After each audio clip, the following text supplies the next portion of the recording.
Whenever we do a job of work, the results may be very successful, moderately successful, slapdash, or even disastrous. Our degree of competency depends to a very large extent on the quality of the instruction we have been given, and of course on our own ability to understand what we are learning and how we are learning it. Good instruction, well learnt, will ensure high production of good quality at low costs, and above all, job satisfaction. Today's technology may require us to retrain many times in our life. Yes, indeed, times are changing. Take, for example, learning to drive a car. This was once a relatively simple learning task. But with the complexities of today's traffic, it's obvious that various stages of instruction are now necessary for the beginner to cope. The success of a driver training school today is based on planned instruction and communication, and the dividends in expertise are obvious.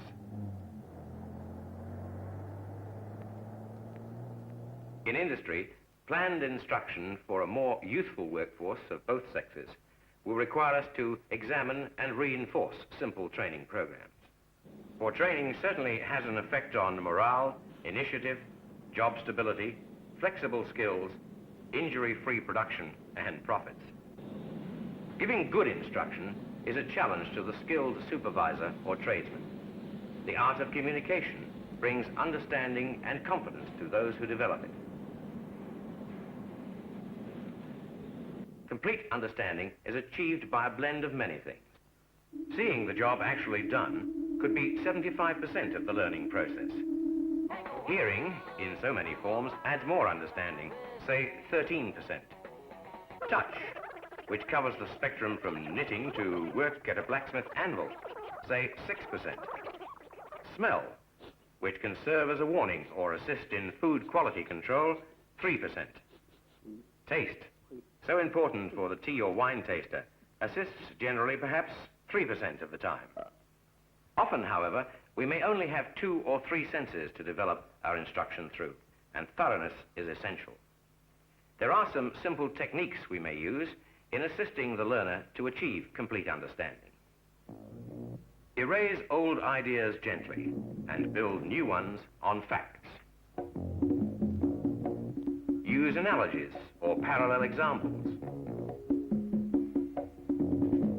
Proceed from the simple to the complex. From the concrete to the abstract.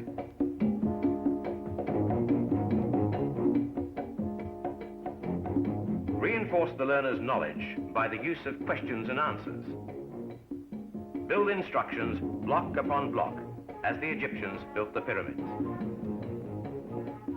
These are only some of the ways of making instruction a fascinating skill. Many firms require their personnel to instruct during part of the working day. Usually, the higher the position of the person involved, the more responsibility there is for good communication. Unfortunately, many supervisors are afraid of their inability to get through to the people they instruct. We see evidence of this so-called communication gap at home in many ways. Most parents know all about stiff paintbrushes, broken drills, or shoe polish on the carpet. Now let's look at some of the time-tested methods of giving instruction aimed at achieving high-quality production, job satisfaction, low costs, complete understanding, and no injuries. It may take a little longer, but when we get into the swing of things, it's actually much faster. The job in question is rewiring a squirrel cage induction motor, and it's done in 4 stages. Our job is to insert the stator coils in the insulated slots of the stator laminations. There are 60 slots. The coils are in 12 groups of 5 and are placed on the right hand of the motor in this way. The 5 coils of one group are linked together for immediate use. The other 11 groups of coils are for later use. Now we come to stage 2, the fitting of the coils. The group of 5 coils joined together are turned over singly and located within the motor stator. The side of the coil remote from you is called the bottom. The side nearest is called the top. Having explained clearly, the supervisor now asks the student to repeat the task up to this point.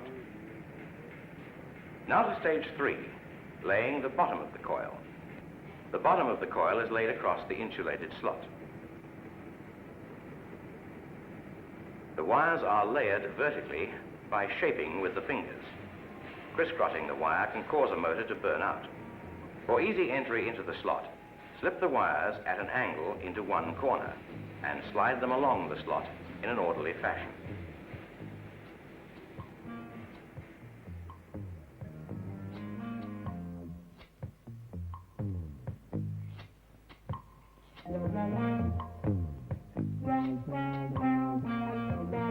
Locate the wires of the coil to the bottom of the insulated slot using this tool to assist if necessary.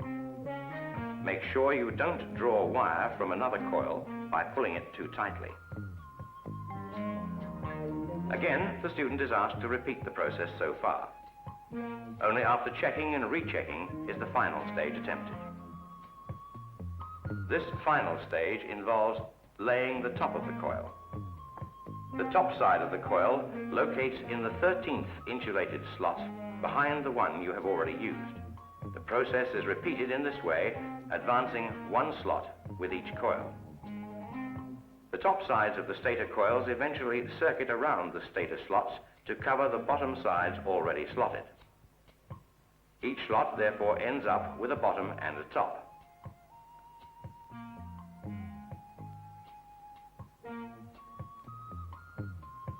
Some workshops carefully keep the stage-by-stage breakdown cards essential for the development of people in particular kinds of work. The cards represent a valuable asset and are a permanent reference. This then is good instruction. Each step is checked before the next stage is begun, and a good supervisor tells the student where he can obtain further information on the job if he, the supervisor, is not present. Now let's recap on effective job instruction. Step 1, prepare. Put the student at ease. Explain what the job or subject is all about. Check the student's existing knowledge. Create an interest in learning, and make sure that the student and the equipment are in the correct position. Step 2, presentation. Tell, show, or illustrate one stage at a time. Stress the key points. Instruct clearly, completely, and patiently, giving the essential information at a suitable pace. Step 3, try the job out. Have the job done or the subject explained by the student, correcting any errors as they occur. Check the student's understanding of key points as the job is repeated, and continue the process until you are satisfied. Step 4, put the student to work. Name a person to whom the student can turn for help, encourage questions, and finally, check the work wherever necessary.